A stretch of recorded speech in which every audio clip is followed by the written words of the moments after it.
Président de la République du Sénégal. Dakar, le 5 août 2025. Monsieur le Président de la République, c'est toujours pénétré des vertus du dialogue, du sens du consensus et du traitement pacifique des différents politiques. Vertus du dialogue qui ont si heureusement marqué la belle histoire de notre pays et de sa démocratie, que nous, membres de l'opposition ayant participé au dialogue, vous adressons cette lettre ouverte. Au sortir du dialogue national, nous vous avions adressé une lettre datée du 28 juin 2025, dont l'accusé de réception ne nous est toujours pas parvenu. C'est pour cela que nous avons estimé que notre deuxième lettre à vous destinée devrait être publiée afin de prendre à témoin l'opinion nationale, africaine et internationale. Monsieur le Président, notre attachement à la concertation est tel qu'en dépit de l'atmosphère très lourde dans notre pays, atmosphère faite de brimades, d'arrestations et d'emprisonnements tout azimut, avec atteinte notoire aux libertés et à la présomption d'innocence, nous avions accepté d'aller au dialogue, afin, entre autres, de pouvoir soulever nos préoccupations sur ces graves sujets. Au demeurant, nous ne saurions passer sous silence l'appel qui vous a été lancé par nos soins à la fin de la cérémonie de clôture du dialogue. En effet, nous fondons sur votre engagement public, je cite, à rassembler, à rassurer et à réconcilier, fin de citation, les Sénégalais. Nous vous avions alors invité à user de votre stature de chef de l'État, garant de l'unité nationale pour l'apaisement de l'espace politique, en œuvrant pour la libération des détenus politiques, un appel solennel malheureusement à ce jour ignoré. De surcroît, et comme vous le savez sûrement, tous nos amendements à l'ordre du jour des thèmes du dialogue, y compris ceux portant sur les pressantes questions économiques et sociales, qui méritaient à notre sens une sérieuse attention, tous ces amendements ont été rejetés. Pourtant, les développements de ces derniers jours relatifs à la gravité de la crise économique et sociale et l'urgence de mesures correctives annoncées par votre gouvernement nous donnent suffisamment raison d'avoir anticipé en avril et mai le besoin de discuter de ces questions qui impactent négativement le pénible quotidien de nos compatriotes. Mais devant ce refus manifeste de l'inclusion des préoccupations de l'opposition et mettant toujours le Sénégal au-dessus de tout, nous avions néanmoins gardé espoir, comme vous en aviez pris l'engagement, que les points de consensus seraient mis en œuvre et que le reste serait réservé à l'avenir. Notre conviction demeure que non seulement notre pays le mérite, mais notre pays y trouve un grand intérêt.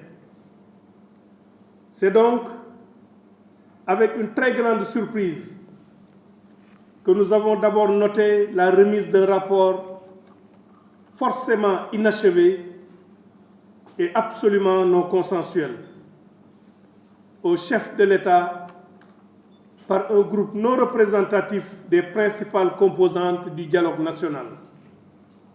En effet, pas un seul représentant de la centaine de partis de notre groupe n'a été officiellement averti de ce dépôt de rapport.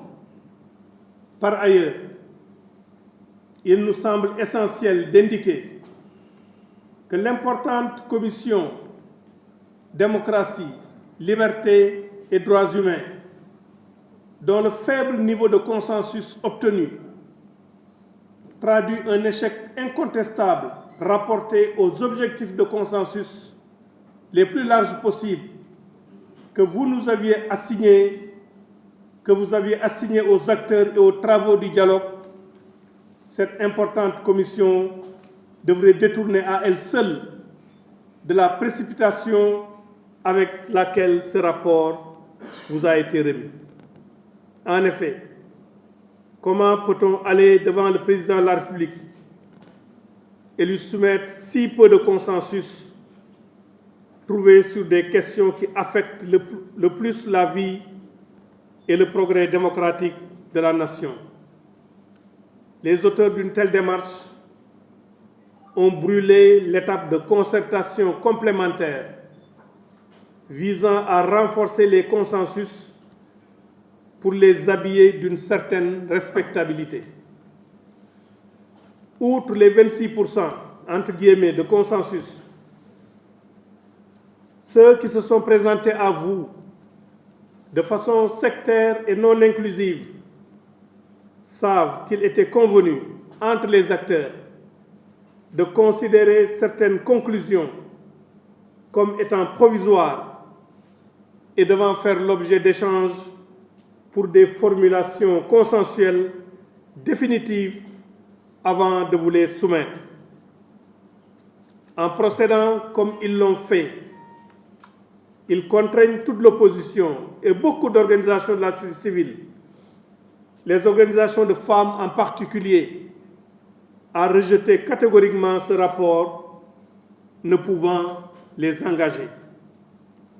Plus grave, ils vous ont amené à prendre un arrêté mettant en place un mécanisme avec des personnalités et des experts respectés pour, je cite, rédiger les avant-projets de textes relatifs aux recommandations, fin de citation, pour ensuite, je cite, tenir des sessions élargies de validation des avant-projets de textes et enfin, préparer les exposés de motifs et rapports de présentation, fin de citation, qui vous permettront de respecter votre engagement de valider les consensus obtenus et de les insérer dans les corpus législatifs et réglementaires régissant le système démocratique de notre pays.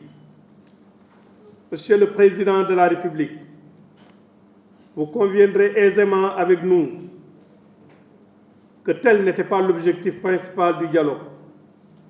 La consigne, c'était plutôt prenez le temps de discuter, de dialoguer, de vous entendre sur le maximum de sujets importants pour la marche de la nation. Et je vous soutiendrai en les validant et en organisant leur mise en œuvre. En procédant à ce véritable passage en force, les auteurs de ce rapport vous ont installé dans un processus qui n'est pas, à notre sens, celui que vous aviez souhaité et exprimé devant toute la nation. En lieu et place de ce qui est entrepris, le dialogue national sur le système politique a besoin, pour aboutir de façon heureuse, a besoin d'un véritable comité de suivi dans lequel siégeraient les différentes parties prenantes. Monsieur le Président de la République, nous vous le disons sans phare, ce qui est ainsi fait est aux antipodes de l'esprit du dialogue que vous avez initié et auquel nous avons, malgré tout, répondu. Ensemble, nous constatons le paradoxe d'une crise créée par les auteurs de ce rapport partiel et profondément non représentatif, ajoutant de la difficulté aux difficultés déjà existantes et que nous voulions de concert lever.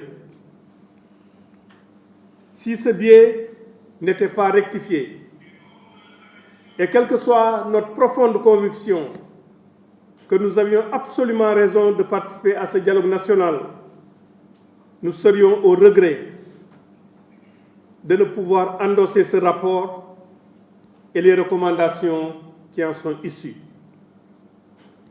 Il en serait ainsi parce que nous sommes persuadés que ces recommandations, au lieu d'être consolidantes pour notre démocratie, pour les libertés et pour les droits humains, aboutiront à des textes de discorde, de division et de fracture démocratique davantage poussés. Nous avons cru percevoir un certain sens de l'urgence et de l'intérêt national dans vos appels constants à la réconciliation et à la sérénité dans la conduite des réformes aujourd'hui devenues matures.